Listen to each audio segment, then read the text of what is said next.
everyone, I am Dr. Charu Dogra Rawat, Professor at University of Delhi Ramjas College, and I am talking about the production of cloned and transgenic animals. In today's session, we are talking about the engineered embryonic stem cell method.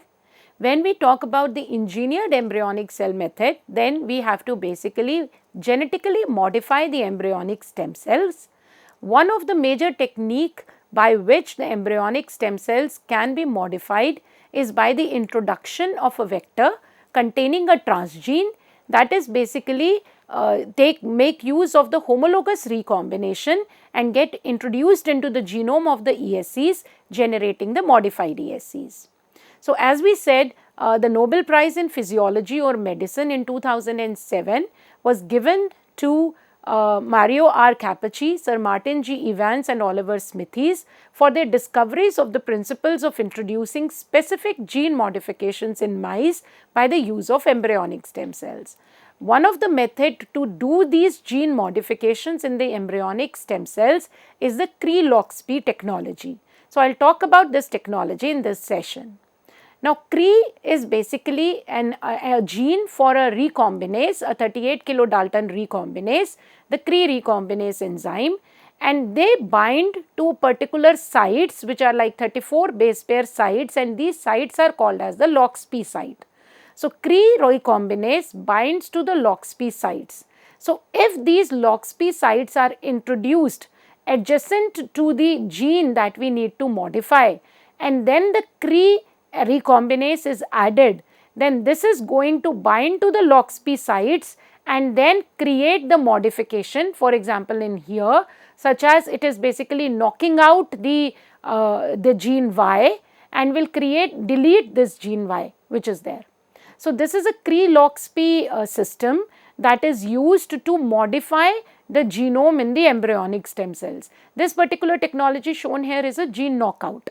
So, when the gene knockout, so what we do is we introduce recombinase in certain vectors, we introduce the Loxp sites. So, these Loxp sites are generally present, but we can introduce them adjacent to the gene, the targeted gene where we want the recombination to occur.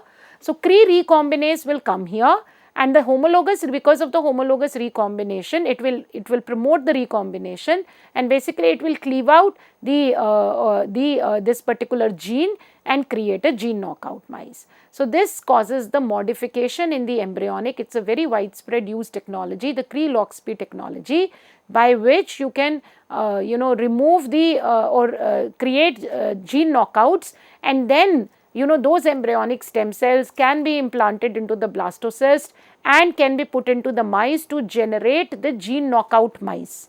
So, that is an important technology. The activity of this Cre gene can also be controlled by placing it under a suitable promoter to achieve tissue specific gene targeting. So, one is that we are doing the gene targeting, general gene targeting, which is shown in this particular diagram, but we can also do the conditional knockouts by placing a suitable promoter adjacent to the Cre gene, so that the Cre gene will be expressed, or the recombinase will be expressed only in the tissue specific where the promoter will be working active. So, expression of the Cre and hence the targeting of the floxed gene can be restricted. For example, in T cells, if you introduce the LCK promoter, to the cardiac muscle, if you introduce the cardiac myosin promoter, to the neurons, if you do the annulase promoter, or epithelia, if you have the cytokeratin promoter. So, the technology or the system of Cre-Loxp remains the same, but the Cre can be expressed in different cells, in different tissues, by introducing this tissue specific or engineering this tissue specific promoters adjacent to the Cre gene, and therefore it is expressed only in these particular tissues. So, they generate what is called as the conditional mutation. So, this particular diagram is showing the conditional mutation. For example, this is the promoter X that has been introduced just adjacent to the Cre, and then in the cell we have floxed gene that needs to be targeted. So, these are the flox sites. So, these Loxp sites, they are termed as the floxed gene. So, these Loxp sites are there adjacent to the gene that needs to be targeted. So, we will introduce this vector here, and but it will only be expressed, it will inactivate the gene Y, creating a gene knockout. So, it will inactivate the gene Y, the Cre recombinase, but it will be expressed. The condition is that it will be expressed only where this promoter X can be expressed, in the cardiac cell or in a muscle cell or whatever.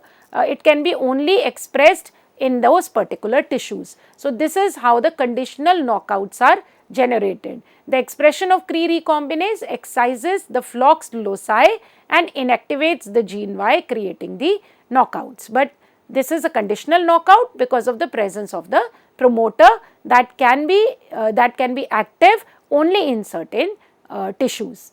Another example here is that they can also be generated. The Cre-Lox technology can also be replaced. It can also be used to basically add certain stimulus related to drugs. So, that can also be controlled. For example, this is an inducible Cre-ER TAM system that is shown here.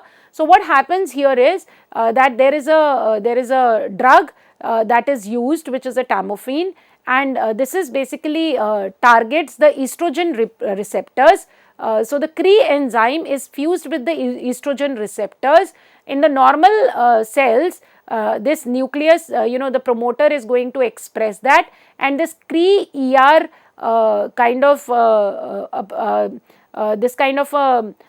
group is formed, and this when a drug comes in, it dissociates this group, causes this Cre to go back into the nucleus, otherwise it is expressed and it is in the cytosol.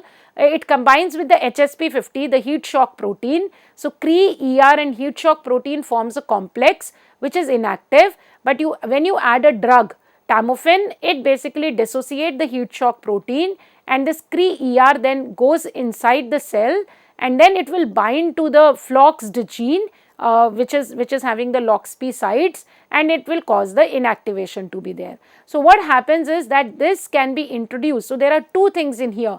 One is a tissue specific expression because of the promoter, and another is it is inducible by the use of the drugs. So, this is another mechanism. Many different drugs can be used. This I have shown you just one example for the inducible Cre-ER by the tamoxifen drug. So, again, the genetic modifications can be done in the tissues or in the embryonic stem cells, but if it has to be a tissue specific cell, then it can be done by introducing the promoters, and then it can also be induced by certain drugs, as it is shown here.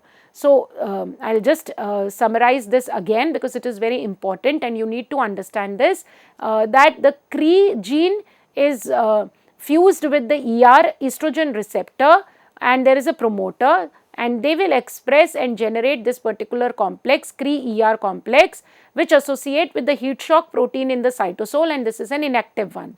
You can induce the working of the Cre recombinase to create a conditional mutant by adding the drug such as tamoxifen, and this drug will dissociate the heat shock protein.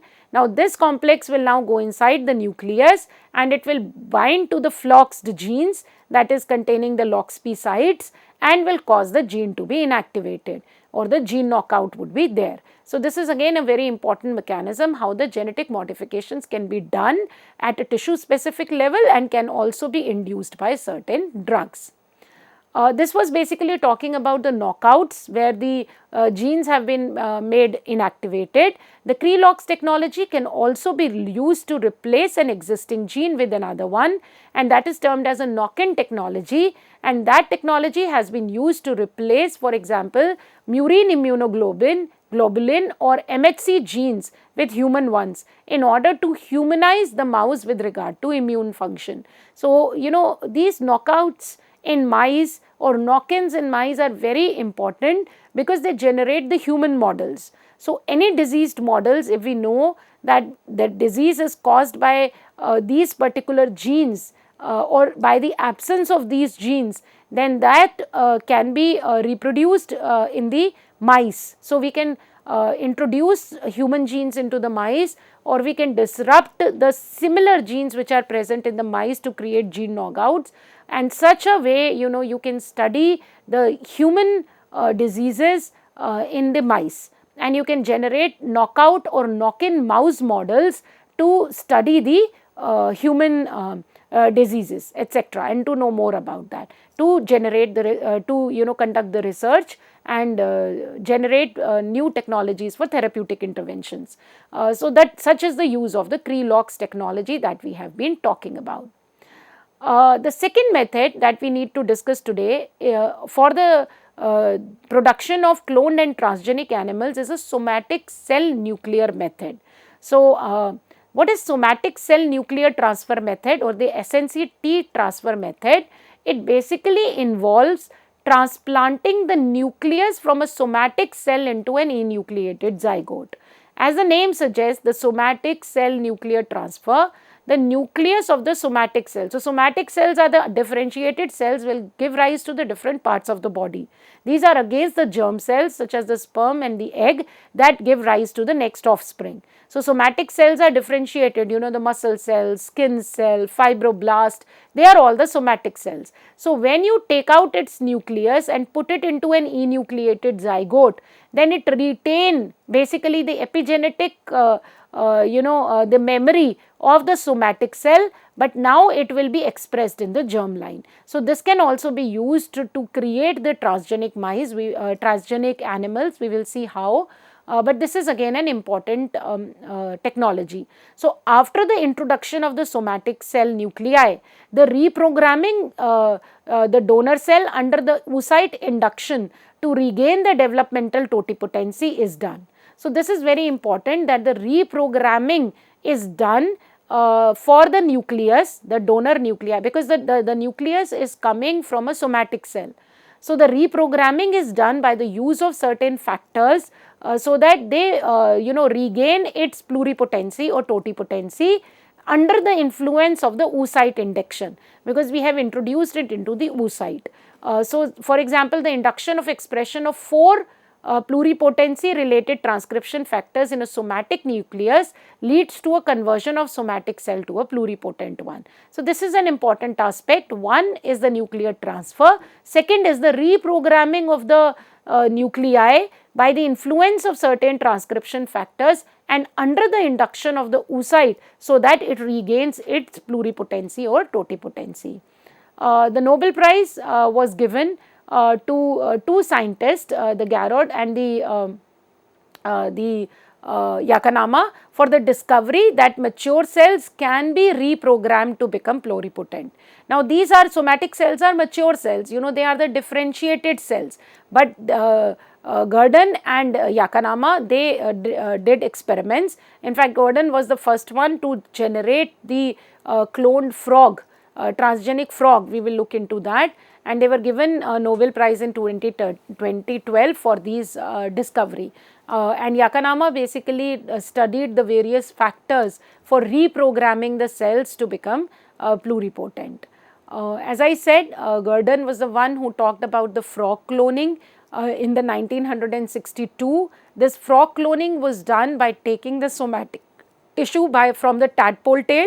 So, tadpole tails, these somatic tissue, somatic cells were taken and the nucleus, the egg nuclei was removed. It can be removed mechanically by using a pipette, or it can be used by irradiation, the UV irradiated cells. It was done in Rana piperina, and then later on it was done in Xenopus as well, the different frog species. So, in the enucleated egg, the somatic cell nuclei is introduced, and then it is basically transported back into the surrogate mother, and it gave rise to the it is basically egg that developed into the because this is frog. So, it developed into the adult, and this was the transgenic frog, because it was containing the somatic nuclei, which was then reprogrammed, and it was basically generated in vitro, everything, and then it could be generated. So, this was seen basically when a normal mother but an albino frog was used. then all the clones were found. These clones were all albino and they were all identical. So, one part can be grafted onto the other one, and this grafting can also be done here. So, somatic cell nuclear transfer, this was the mother, normal mother, but the albino, the gene from the transgene from the albino was introduced into it. So, the skin nuclei was basically used into the frog to generate all these albino clones, and these are identical clones which are basically can be, as I said, the grafts can be done from one to each other as well. So, this somatic cell nuclear transfer method is very important method, along with the engineered embryonic stem cell method and other methods that we have discussed, so that a transgenic animal can be produced by using the skin grafts or the differentiated muscle grafts from one of the donor animals, and then the animal will be the clone. That is called as the transgenic clone. So, clone is basically an identical copy, and that can be done in vitro and can be produced as well, as the frog cloning is shown here. These are the instruments that is used. So, this is a piezo drill. So, you can use this for nuclear transfer. So, in this plate you will have the egg or the and with this pipette the nucleus from the somatic cell can be introduced into this thing. So, this piezo drill is very important instrument. So, in this way this can be placed, the holding of the oocyte. So, oocyte can be held in place, and then this pipette is basically drills through the zona pellucida into the oocyte, and it leaves this nuclei, which is a somatic cell nuclei. So, this somatic cell nuclei can again be pipetted out mechanically from the somatic cell, and in this way it can be introduced into this thing. So, this is an electron micrograph showing how the oocyte is held, and using this pipette by penetrating the zona pellucida and the ooplasm, the oolemma, basically the plasma membrane of the oocyte. So, oolemma and zona pellucida, this is introduced, this nucleus is introduced into the oocyte, and as you can see, these are the polar bodies as well when the division is occurring. So, these are the growing oocytes, and this is the instrument which is used. So, this is happening in this plate where the oocytes are held in position and nuclei are introduced using these pipettes, and this is termed as a piezo drill. So, this is an important tool or equipment for doing the cloning in this thing. The last part is basically you must have heard about the dolly cloning, and dolly cloning was done in a similar method. So, this is the production of the first transgenic mammal.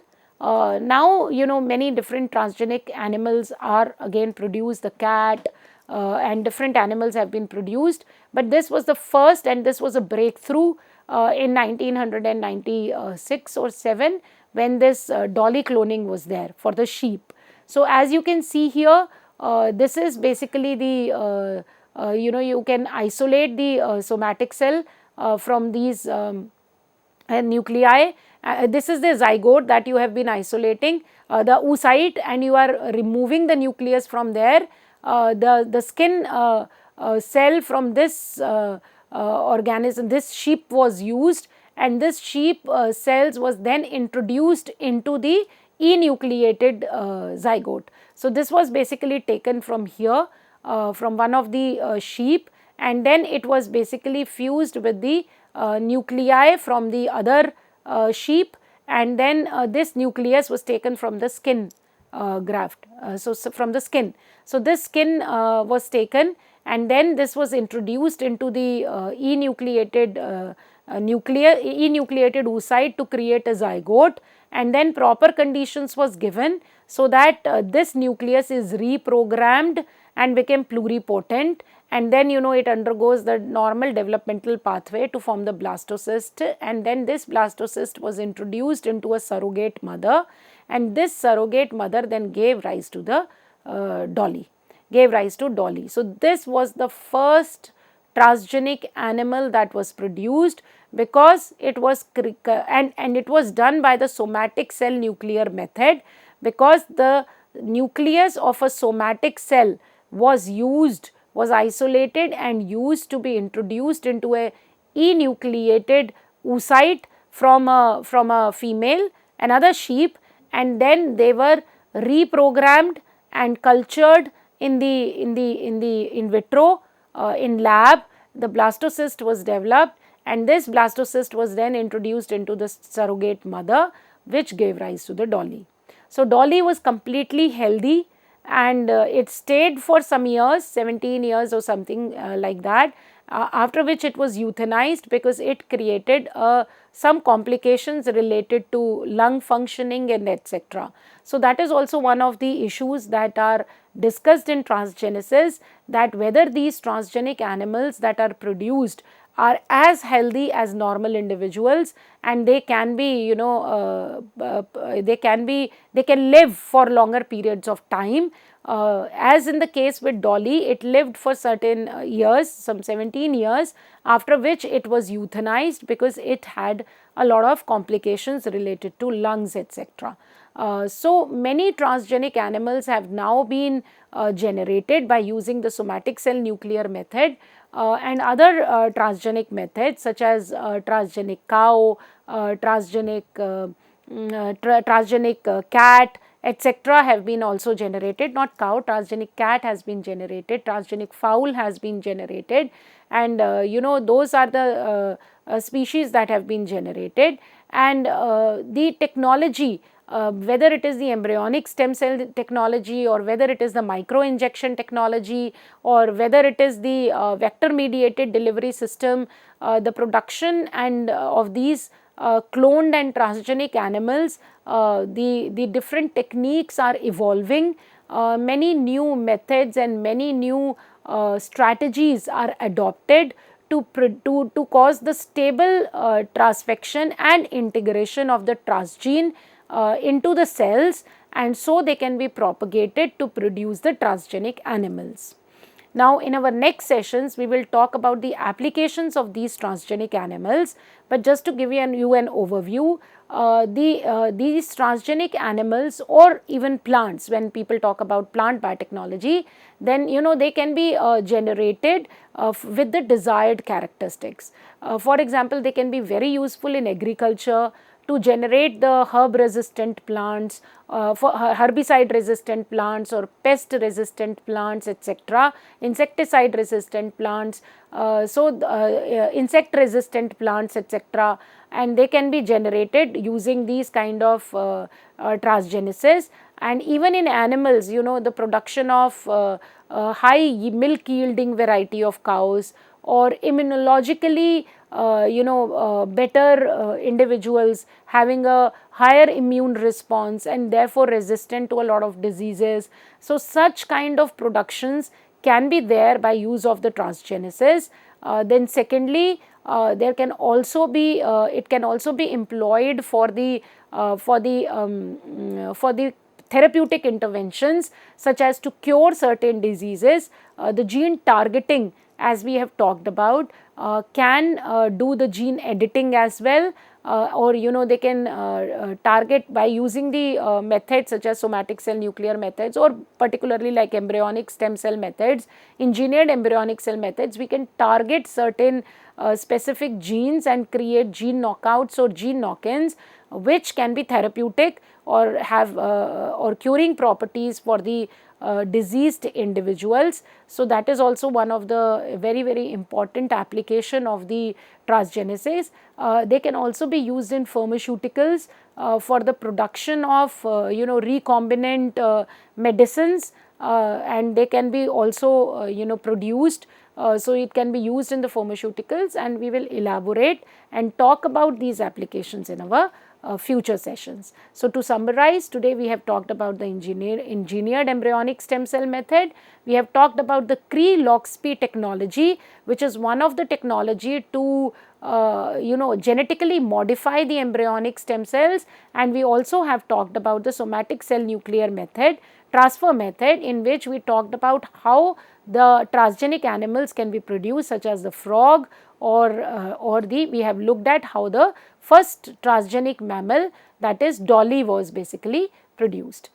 So, that is all for this session, and I will see you in our future sessions. Thank you.